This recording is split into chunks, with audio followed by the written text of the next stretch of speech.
La noticia se regó como la pólvora. En el Guainía, en la selva suroriental de Colombia, se había encontrado un yacimiento de oro con un potencial mayor que las grandes minas de Brasil y de Sudáfrica. Un indígena que nunca había visto el oro hizo el hallazgo por casualidad. En el escudo de Guayana hay también reservas de estaño, hierro y diamantes. El oro está a muchos días de camino de un pueblo civilizado, pero hasta allí llegaron en busca del dorado colombianos, brasileños y venezolanos.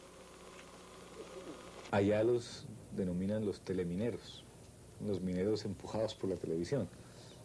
Se calcula que llegaron unos 1200 y hoy en día la Universidad de los Andes, que está haciendo estudios socioeconómicos, encontró a esos telemineros como unos 10. Fueron y se devolvieron.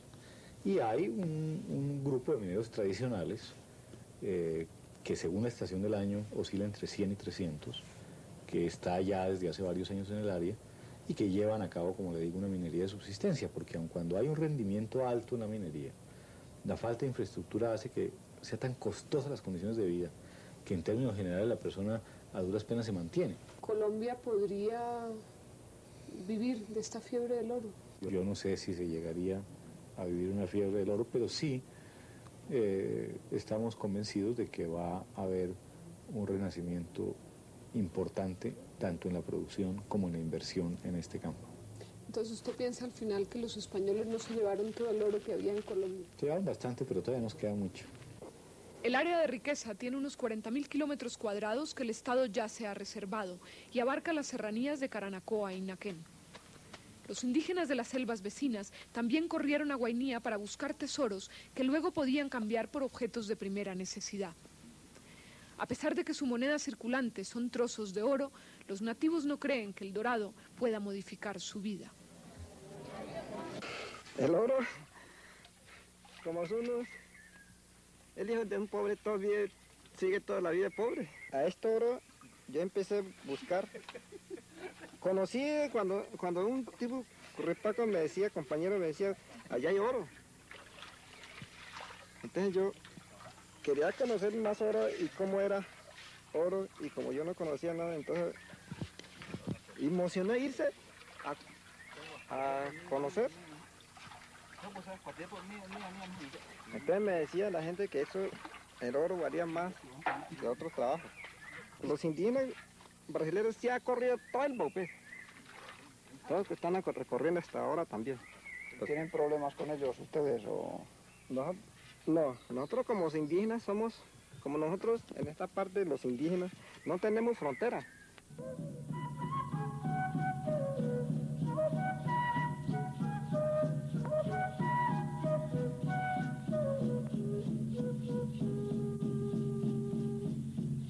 A este lado del Atlántico hubo una vez imperios ricos en frutos exóticos y montañas con venas doradas y valles y ríos con lechos de oro. Los pobladores de estos reinos eran también ricos en creencias.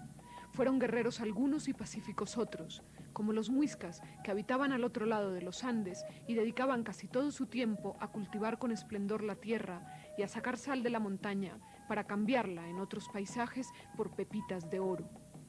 La de los muiscas fue la tierra de Bochica y de Bachué. En su reino, las lagunas eran lugares sagrados y el oro motivo de adorno para las casas y para los hombres y para hacer ofrendas a los dioses. El metal dorado no significaba para ellos el poder, sino la belleza y el deseo de inmortalidad. En las tierras del Zipa de Tunja y el Saque de Bogotá hubo 3000 orfebres y muchas de sus obras de arte duermen para siempre en lo más profundo de las aguas sagradas.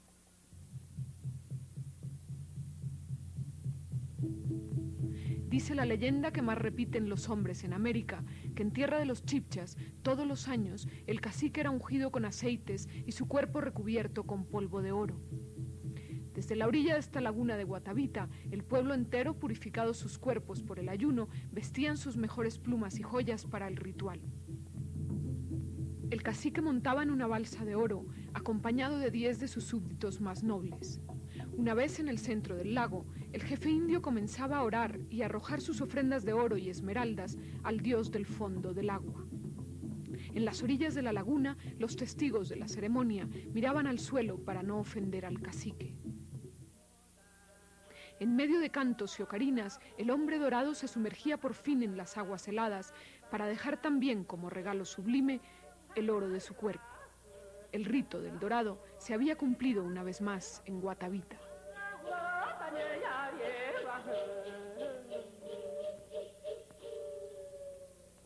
Otros pueblos, amigos y enemigos de los muiscas, convirtieron también el oro en objetos increíbles. Los habitantes primitivos de Colombia no fueron grandes arquitectos, pero sí los mejores orfebres de la antigüedad en esta parte del mundo. Hubo 14 culturas de artistas consagrados. Unos pocos se refugiaron en la montaña más alta y los demás fueron aniquilados. Conocemos sus tesoros porque quedaron bajo tierra acompañando a los muertos en su largo viaje al infinito. El brillo del oro y el aroma de especias y canela trajo a estas tierras a toda clase de desposeídos, aventureros, marinos, misioneros y soldados. Los españoles buscaron sin descanso el dorado, hicieron viajes imposibles y en nombre del Dios cristiano y del rey de España sometieron a sangre y fuego a los hombres dueños de las aguas sagradas y de las montañas de oro. Con la llegada del invasor vino el fin del arte precolombino y el oro dejó de ser el metal sagrado para convertirse en el metal maldito. El arte se acabó porque los españoles solo estaban interesados en fundir los objetos y convertirlos en moneda. Los primeros 100 años de conquista de América dieron al Tesoro Real 181 toneladas de oro y 16.000 de plata, y aquello solo era la quinta parte de los tesoros conseguidos por los aventureros. El oro de América salía hacia España en naos repletas de joyas, pero los piratas de Inglaterra, Francia y Holanda robaron en alta mar gran parte del botín del dorado. Y por eso el rey español mandó construir defensas impenetrables en el Caribe conquistado. Y los más ricos de Cartagena decidieron fundar una ciudad a la orilla del río Grande de la Magdalena, en el interior, donde poder ocultar las riquezas a los ojos de los corsarios. Mompox nació para los nobles y los comerciantes y desde entonces se equivocó de siglo. En ella se establecieron 3 marquesas y 2 condes y todas las órdenes religiosas. Por aquí pasaron el oro y las mercaderías del interior y de la costa durante 2 siglos. Los colombianos no saben quién la fundó, pero siempre repiten al forastero que la villa de Mompox fue la primera en América que se rebeló contra España. Con el oro atesorado, los comerciantes compraron títulos de nobleza, y tal fue el auge dorado que a los hijos legítimos se les llamaba aquí hijos de oro.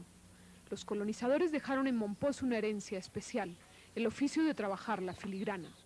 El español trajo herramientas de hierro y enseñó al hombre de por aquí ese arte aprendido de los árabes.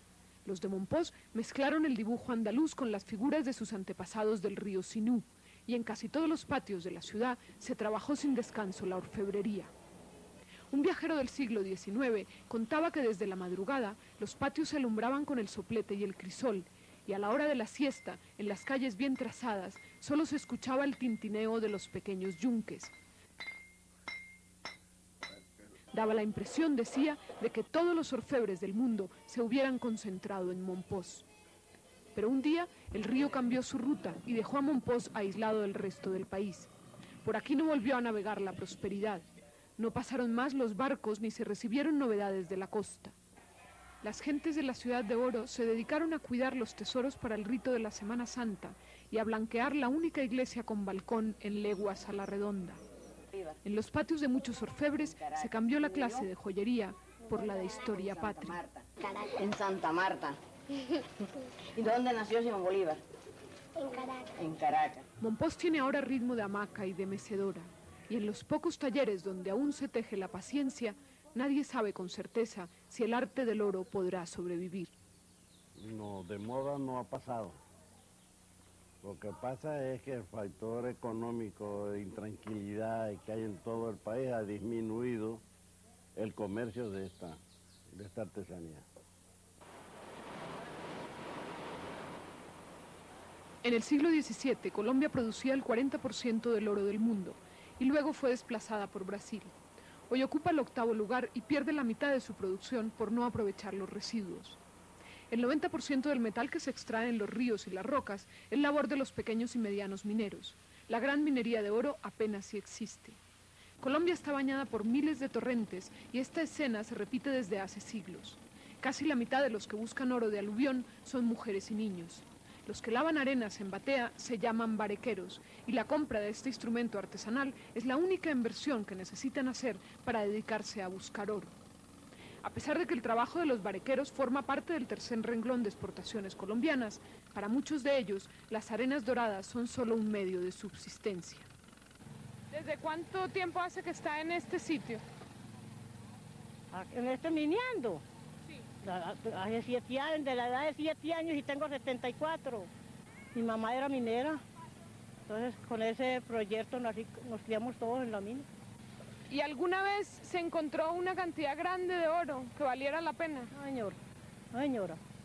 Son cantidades de conseguir uno la comida, de no aguantar hambre, ya es que ahora no la consigue. ¿Cuántas horas se pasa dentro del agua? Hay veces salgo a las 5 de la mañana o 5:30 y salgo a las 6 o 4 o 3 de la tarde, según como esté en la mina. ¿Y hasta cuándo cree que usted va a seguir haciendo este trabajo? Hasta que ya no me pueda mover. A lo que ya no me pueda mover, ya sí me tengo que dejar morir por ahí. En el río Porce, en un día de trabajo con suerte, 20 hombres pueden producir cerca de 100 gramos de oro. Y eso apenas da para vivir, porque el dueño de la draga se lleva el 20% y el buzo otro tanto. Potencialmente, las rocas son mucho más ricas en oro que los ríos, pero la extracción es más difícil y el metal no es tan puro. Sin embargo, todavía quedan en Colombia buscadores de oro de pico y pala. ¿Usted cree que aquí, a la orilla de un camino, puede haber oro? Es que los trabajitos, el trabajito que yo tengo más, de más ilusiones por allá arriba, pero queda muy tras mano, porque son unas peñoleras. Y como yo trabajo superficialmente, entonces hay veces que me encuentro estos dobladitos, estos copitos que dobla la mina y hay veces que me dan utilidad. Y yo hasta aquí me levanto por ahí la comidita para una familita que tengo con las piedritas. Los campamentos mineros de Beta están enclavados en sitios difíciles de los Andes. Alrededor de ellos se desarrolló en el siglo pasado el cultivo del café. En las minas tecnificadas, las máquinas han logrado hacer en un día el trabajo de un hombre en un mes.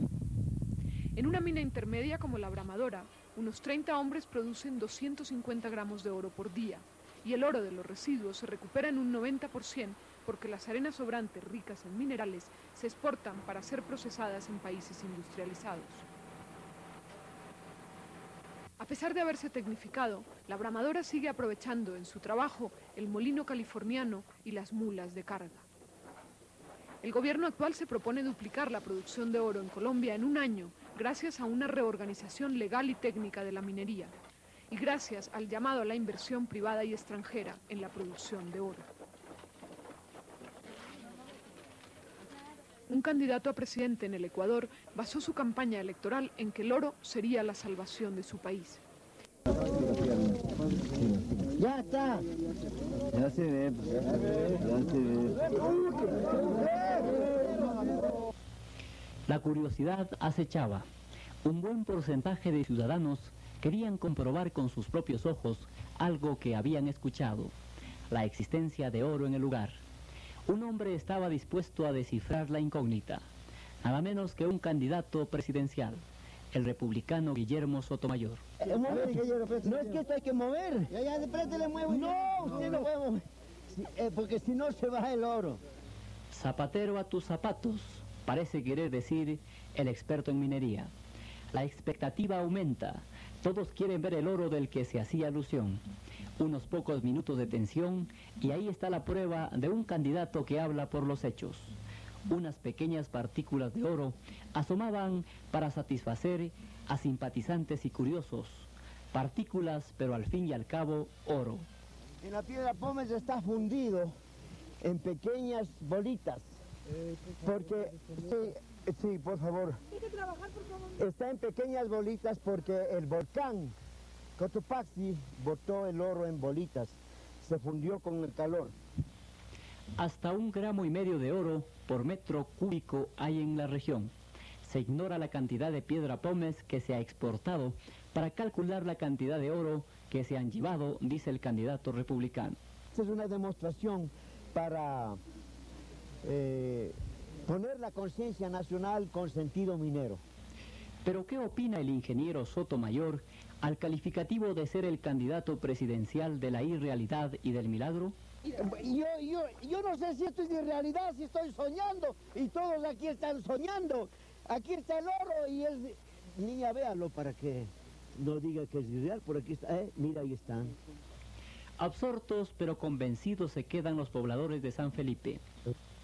Han conocido a un político práctico que habla por los hechos. Ha descubierto que existe plata y oro, todo. Y no le ha demostrado al país que en medio de Piedra Pómez existe oro, y existe oro actualmente. Y queda la inquietud en San Felipe, y el hombre de la bolita de oro no pierde la esperanza y emite su mensaje. No tenemos que ser miserables todo el tiempo.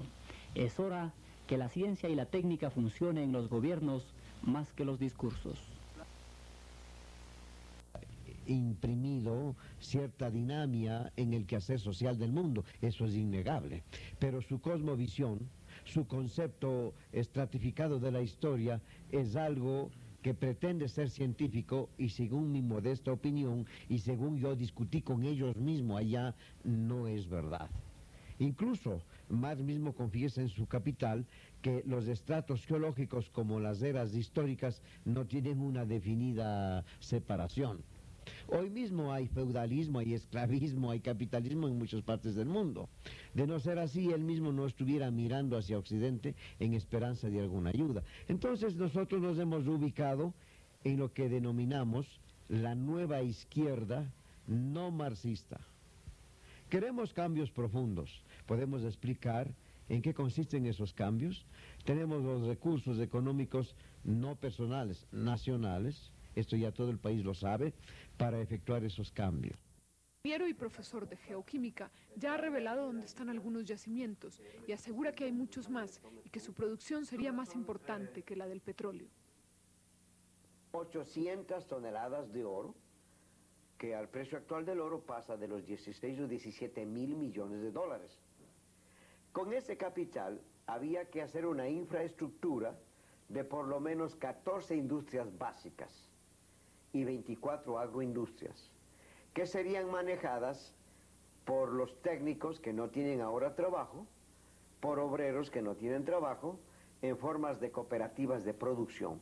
El patrón oro es indispensable para frenar el consumismo, como también para iniciar en un despegue, siempre que se quiera hacerlo, porque un gobierno sin planificación, dilapidador y de paso corrupto, no hay oro que alcance. El profesor Sotomayor no ganó las elecciones, pero sí la simpatía de los ecuatorianos. Asegura que no está interesado en hacerse rico con el oro, sino en la arqueología, porque cree haber descubierto la antigua ciudad sagrada de los babilónicos, donde brota un agua prodigiosa que contiene polvo de oro, el agua vital. Esta agua despierta la inteligencia, despierta la salud, el entusiasmo por vivir, le quita a usted el miedo a la muerte, que es la cosa más dolorosa de la especie humana. De modo que va a ser una gran bendición. ¿Usted cree que las exportaciones del agua de oro le dará más recursos a Ecuador que la que le ha dado el petróleo, por ejemplo? 3 veces el petróleo. 3 veces. ¿Cuál es el nombre aquí de la ciudad? Clonto Marapapará. El nombre. O nome? Sí. Eldorado. Por isso, meu Brasil, tá país na galopar, parece um bezerro novo, quando parte pra mamar, mas se Deus do céu me ajuda, El nuevo siglo de oro brasileño comenzó a mediados de los años 70. En el nordeste la sequía mataba sin piedad a los seres vivientes y en el sur comenzaban la recesión y el desempleo. El gobierno anunció por la radio oficial que se había encontrado oro en varios lugares de la Amazonía a fin de desplazar a ese territorio, a los desposeídos y evitar el estallido de una bomba de tiempo. Miles de hombres atravesaron las puertas del Amazonas e invadieron sus afluentes. En los 11.000 kilómetros de frontera que Brasil comparte con el continente, podía alcanzar el oro para todos. Então, eu e 4 companheiros, nós começamos a trabalhar. Então tiramos 23 quilos e 300 gramas de ouro. Em 78. 78 para 79. ¿Y qué pasó con su dinero? ¿Se volvió rico usted? Não fiquei rico. Aconteceu um acidente com nós, aí foi o jeito de gastar, gastamos todo o dinheiro. ¿Cuál es su profesión? Medicina. ¿Y ahora ejerce la medicina? ¿Ahora trabaja como médico? Não, isso mexendo só com garimpo. ¿Vino a buscar oro aquí entonces? Como? ¿Se vino a buscar oro? Sim, em busca do ouro. ¿Cuánto tiempo hace? 3 anos. ¿Y es mejor el garimpeiro que el médico? Melhor, muito melhor. La naturaleza arrolladora de Brasil regaló al río Madeira un lecho de oro puro. Miles de hombres intentan conquistarlo, sumergiéndose a 15 metros de profundidad con 25 kilos de peso. En la oscuridad del fondo hay que pelear contra la corriente, buscar la veta con las yemas de los dedos y aspirar el material arenoso para que suba a las balsas. Cuando el Madeira está en plena producción, los grupos electrógenos se tragan el canto de los pájaros y la ambición mata si es necesario. En un solo año murieron en estos parajes 71 hombres por el llamado corte de manguera. En una balsa trabajan 6 hombres a porcentaje. El buzo se lanza y son sus compañeros los que deben vigilar el oxígeno que necesita. Cuando el buzo encuentra una veta y el oro comienza a decantarse en las bandejas de la balsa, el compañero puede cortar el oxígeno y quedarse con el total de la producción. Los crímenes en el fondo del agua no tienen testigos y sí muchos cómplices millonarios. Este hombre acaba de comenzar su temporada anual en el Madeira. Viene de pasar 4 horas bajo el agua y lleva 7 años en la profesión de garimpeiro, como se llama en Brasil a los mineros artesanales. Aqui o ouro está fraco agora está 40 em 12 horas, 20, aí varia, né? Porque agora tá, no começo ainda está, sei mais tarde, quando secar mais a água, tem posibilidade de encontrar mais ouro. ¿Usted no tiene miedo? ¿No es un trabajo muy peligroso? Enfrenta perigo, assim, principalmente quando dá muito ouro, aí que corre o perigo, que as balsas, muita balsa, daí muito mangueiro, e se trança no fundo, a água corre muito, e aí que corre surge o perigo. ¿Y para la salud no es malo? Problema no ouvido, sinusite, quem sofre sinusite. Uma vez eu fui descer de uma vez só, parece que ia partir a cabeça, daí eu fiquei poco y ahí pasa. Los primeros garimpeiros que tomaron posesión del río hoy son dueños de las dragas, la forma más tecnificada para extraer las arenas del fondo. Unos 200.000 hombres buscan oro en las aguas amazónicas y han hecho de la selva grande su patria chica. Cuando el gobierno se dio cuenta de la invasión que había estimulado, comenzó a expedir concesiones sobre los fondos mineros del Amazonas a grandes compañías nacionales y extranjeras, hasta el punto de que hay más metros repartidos que superficie tiene la selva. El 55% de la producción minera de Brasil es de capital foráneo. ¿Usted cree que Serra Pelada es el dorado realmente? Bueno, yo creo que si el gobierno brasileño, nuestro gobierno, diese el apoyo para esta pobre gente que trabaja aquí, sin duda ninguna sería. Porque existe oro, pero sin condiciones de trabajo como está, queda todo más dificultoso, ¿no es cierto? ¿Usted cree que ayudaría a los garimpeiros el que vinieran aquí compañías privadas, grandes compañías?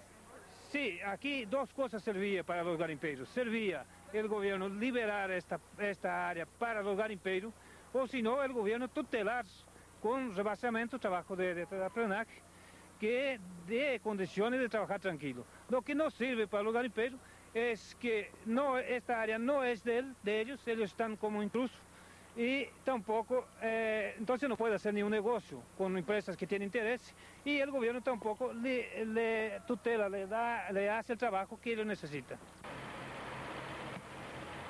Es un socavón de casi 200 metros de profundidad que encierra fortunas y miserias. Unos 60.000 brasileños cosechan la esperanza en este campo de piedra y lodo que no tiene piedad con nadie. Tomaron posesión de la mina en el 80, pero no les pertenece por ley. Necesitan buscar el oro a 20 metros de profundidad, pero no tienen máquinas ni dinero para llegar al alma de la tierra. Muchos se volvieron ricos en una tarde. Otros también ganaron millones y los volvieron a perder cuando trataron de ser más ricos todavía. Y hubo quien cambió un 6% de su pequeña mina por un avión.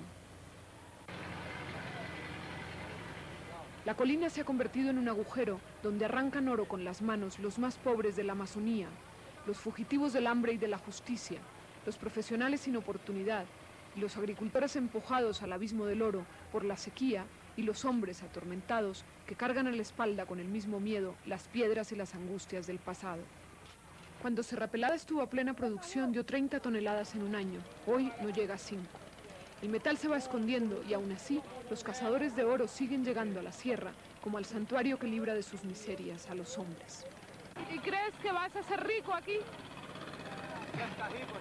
Rapaz, a gente tem esperança, né, de ficar, arrumar uma coisinha, né, besteira.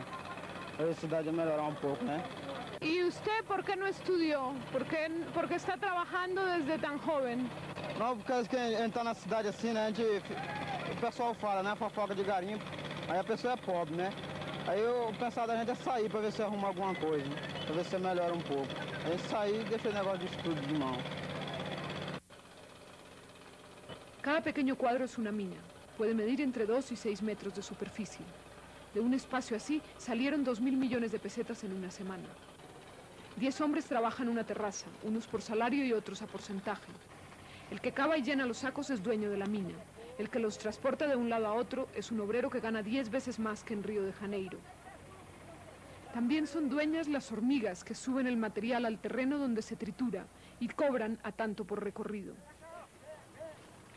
Cuando en un barranco se encuentra oro, se saca el metro para definir de quién es la riqueza. La ley más estricta de Serra Pelada es no entrar en barranco ajeno. 1 centímetro de diferencia puede suponer la riqueza repentina o la desgracia. Aquí llueve tanto que a veces el barro se traga a los hombres. Por eso, todos los días hay que volver a medir el barranco y marcar sus fronteras. Inversores de todo el Brasil apostaron a ciegas en la ruleta de Serra Pelada. Un 20% de los que bajan al socavón lo hacen solo para mirar. Son contratados por un propietario que jamás ha pisado la mina y necesita controlar su inversión. Pero a veces los mirones son un peligro. Observan dónde se ha encontrado oro y de noche regresan para robarlo o están en las orillas recogiendo material. El fondo no es de nadie y por seguridad está prohibido removerlo. Hay garimpeiros que vigilan, los melechetes o policías del barro, y entregan a la federal a los ladrones. ¿Qué pasó? ¿Qué fue lo que hizo ese hombre? Tem uma turma de elementos aqui que não trabalham, fica observando as áreas onde tem ouro, então eles descem para roubar REC, que é o saco onde tem um cascalho bom. Então a turma da Melechete tem essa finalidade, dar segurança aos garimpeiros que trabalham aqui. Mas eles estão se organizando e formando grupos, que quando o Melechete identifica um desses ladrões, eles pegam pedra, paus e fazem agitação para o pessoal não ser reconhecido. Então a gente procura evitar essas certas coisas e leva o pessoal lá para cima. Muchos de los que se hicieron ricos se fueron, pero otros no quieren marcharse de la Amazonía. Este hombre ganó 600 millones de pesetas en 2 meses y se quedó en Serra Pelada. Até quando estiver tendo renda, lucro. Eu acho que sempre, né? Até enquanto tiver preço do ouro estiver bom, a gente compensa ficar em Serra Pelada. ¿Y después dónde piensa ir? Cuando acabe de sacar oro. Eu sou erradicado na região. Tudo que eu pego, eu aplico na região aqui em volta. E continuo com o meu investimento aqui. Aqui não me prende de eu investir lá fora. Você está na Central de Comunicações Serra Pelada, primeira do garimpo. A espaldas del socavón está el pueblo, y desde el otro extremo del Paseo de la Fortuna transmite el único medio de comunicación que une a los garimpeiros. Por 100 pesetas se pasa 3 veces al día un recado, y por 50 se pone una canción con dedicatoria. Serra Pelada, capital do... El locutor anuncia un coche para la venta con el mismo entusiasmo que ofrece empleo para una cocinera. Cozinheira para trabalhar num barraco e que tem... Pretendo contribuir para que essa cidade cresça, para que esse ouro saia daquele buraco e que todos vivam felizes aqui, contentes. Essa cava funcionando, o ouro saindo, isso aqui vai se transformar numa cidade gigantesca, numa metrópole futuramente. La cooperativa de garimpeiros administra la mina y recibe el 7% del oro. Y aunque ha mejorado las condiciones de vida, las de trabajo siguen siendo casi infrahumanas. La mezcla del calor y la humedad han destrozado los pulmones de muchos en Serra Pelada, pero la hostilidad del ambiente no ha conseguido borrar las ilusiones de la mayoría. Ah, sim, é um sonho dourado de todos, né? Todos aqui têm esse sonho, sair um dia bamburrado, como dizer, bamburrado, muito dinheiro, né? Mas a gente, tem muitos aí que já aconteceu isso com eles, mas a maioria ainda não, sempre na ilusão. Mas esperamos um dia concretizar essa ilusão que a gente tem. Las mujeres y los niños llegaron hace 2 años para acompañar a los mineros. El alcohol y las armas están prohibidas, pero existen, y la violencia se cobra un muerto por día. Los hombres aseguran que el oro no siempre tiene la culpa, sino las mujeres. Aquí hay un médico para 80.000 personas y una escuela para pocos niños. La ley está en manos de 11 policías. El lugar de reunión y de compra de oro se llama la Plaza de las Mentiras. Por aquí pasa todo el mundo para contar lo que ha visto y lo que no vio. Desde aquí creció la ciudad.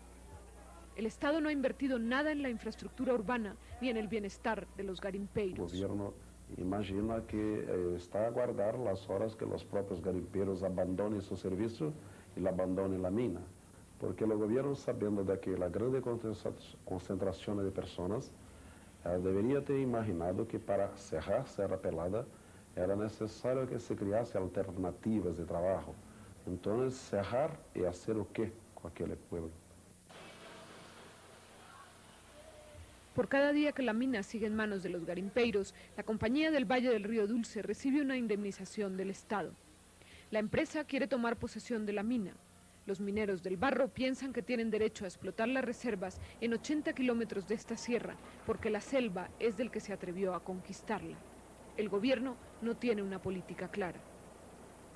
A partir do momento em que é retirado todo esse ouro superficial, os trabalhos vão se tornando mais complexos e requerendo maiores equipamentos, minas subterrâneas, organização empresarial capaz de tocar projetos de grande porte para a recuperação de teores muito baixos. La guerra por la posesión del oro de Serra Pelada tiñó de sangre el Amazonas una vez más en diciembre pasado.